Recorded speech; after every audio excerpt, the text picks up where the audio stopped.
코로나 팬데믹 비대면 시대를 뚫고 나가는 거룩한 저녁 묵상.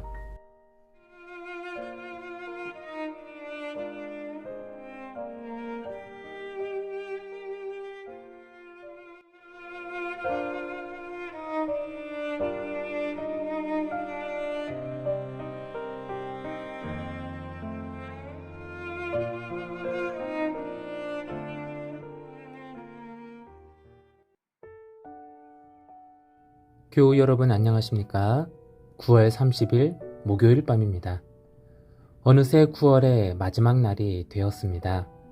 2021년이 시작된 지 얼마 되지 않은 것 같은데 벌써 뜨거웠던 여름이 가고 가을이 오고 10월이 다가오매 시간이 참 빠르구나 라는 생각을 하게 됩니다. 바라기는 우리 모든 교우들의 모든 시간의 흐름 속에서 하나님과 함께하는 은혜와 평강이 넘치시기를 간절히 소망합니다. 오늘은 데살로니가 후서 3장 14절부터 16절의 말씀으로 은혜를 나누고자 합니다. 제가 봉독하도록 하겠습니다.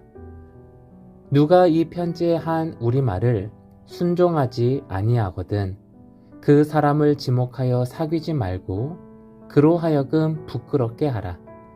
그러나 원수와 같이 생각하지 말고 형제같이 권면하라. 평강의 주께서 친히 때마다 일마다 너희에게 평강을 주시고 주께서 너희 모든 사랑과 함께 하시기를 원하노라. 아멘. 오늘의 말씀은 첫 번째, 원수가 아닌 형제같이라는 말씀의 은혜를 전해주고 있습니다. 사도 바울은 데살로니가 교회가 예수 그리스도의 복음 안에서 세워지고 성장해가는 신앙 공동체가 되기를 바랬습니다. 하지만 데살로니가 교회 공동체 안에서도 각자의 신앙적 관점과 생각들이 달라 다툴 때도 있었기에 사도 바울은 자신의 서신서를 통한 여러 권면의 이야기들이 예수 그리스도의 복음에 대한 분명한 기준이 되어서 그들이 그 말씀에 순종하며 함께하기를 바랬습니다. 하지만 만약 말씀에 순종하지 아니하는 경우가 생기면 어떻게 해야 할까요? 사도 바울은 14절 말씀 가운데 순종하지 아니하거든 그 사람을 지목하여 사귀지 말고 그로 하여금 부끄럽게 하라고 분명히 얘기합니다. 우리는 교회 공동체 안에서 누군가 실수를 하거나 다툼을 일으키는 사람이 있으면 잘 다독이고 그 사람의 주장을 경청하며 문제가 빨리 해결되기를 바랍니다. 왜냐하면 다툼은 시간이 지날수록 더욱 커지기 때문이지요. 그래서 문제를 빨리 해결하려 합니다. 그러나 바울은 오히려 다툼을 더 크게 만드는 것처럼 보입니다. 말씀에 순종하지 아니하면 그 사람을 지목하여 공동체 안에 사람들이 그 지목된 사람과 사귐을 더 이상 갖지 말고 그로 하여금 부끄럽게 하라는 말입니다. 사랑 공동체 안에서 감싸주지는 못할 망정 오히려 왕따를 시키라니 이렇게 받아들이기 힘든 말을 사도 바울은 말했습니다. 하지만 다음 15절 말씀을 읽어보면 오해했던 우리의 마음이 풀리고 사도 바울이 진짜 하고 싶었던 권면의 이야기와 방향이 무엇인지 깨닫게 됩니다. 15절 말씀입니다. 그러나 원수와 같이 생각하지 말고 형제같이 권면하라. 개인적으로 저희 가정에는 하나님께서 두 여자아이를 선물로 주셨습니다. 첫째 아이와 둘째 아이는 2살 차이가 나는 초등학생입니다. 그런데 요즘 두 아이가 다투는 모습을 종종 볼 때가 있습니다. 별일 아닌데 자꾸 다투고 옆에서 바라볼 때 저러다 의가 상해서 자매가 더 이상 말도 않고 지내면 어떻게 하나라는 걱정을 할 때가 많습니다.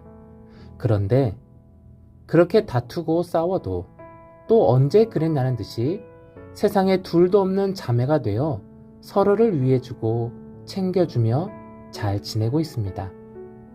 사도 바울 역시 그런 마음으로 오늘의 말씀을 데살로니가 교회 교인들과 오늘날 우리들에게도 권면해 주고 있는 것 같습니다.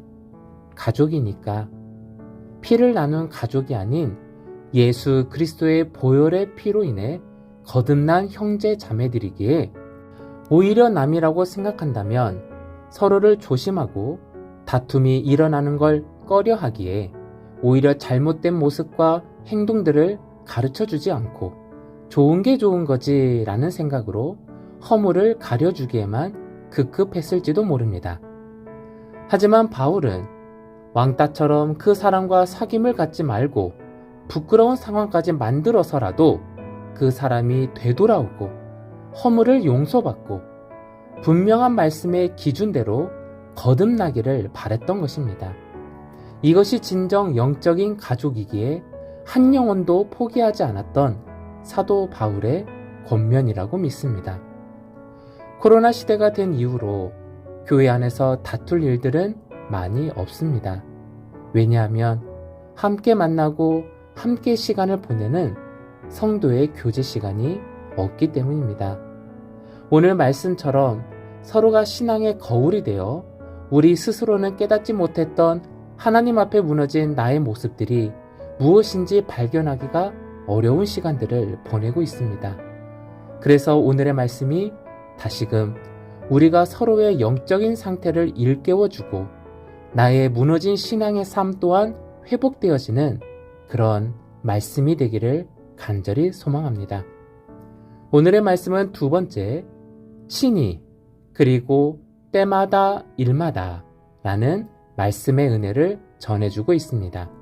16절 말씀입니다.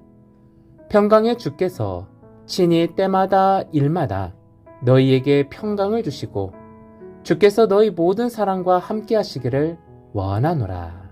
아멘. 사도 바울은 주님을 평강의 주님이라고 말합니다. 앞서서 영적인 가족이기에 그의 영혼을 포기하지 않으려던 바울의 권면이 평강의 주님으로 마무리됩니다. 사람은 절대로 평강을 줄 수 없습니다. 잠시 잠깐의 휴전과 같은 상황은 만들 수 있지만 사람과 사람과의 관계 그리고 마음과 영혼의 자리까지 주님만이 유일하게 평강을 주실 수 있습니다. 그 평강의 주님이 친히 라고 말씀하십니다. 다른 사람이 아니라 주님이 친히 직접 분쟁과 다툼과 상처가 있는 곳에 진정한 영적인 하나됨을 이루어줄 평강을 주신다고 말씀하시는 겁니다. 바울은 이 진리를 믿었습니다. 그래서 말씀의 권면에 순종치 않는 사람에 대한 담대한 행동을 말할 수가 있었던 겁니다. 친히 평강을 주시는 주님이 또 말씀은 때마다 그리고 일마다라고 덧붙이십니다. 때마다, 매 순간마다 라는 말이지요. 그리고 일마다, 매일매일 우리의 삶의 모든 시간을 뜻합니다.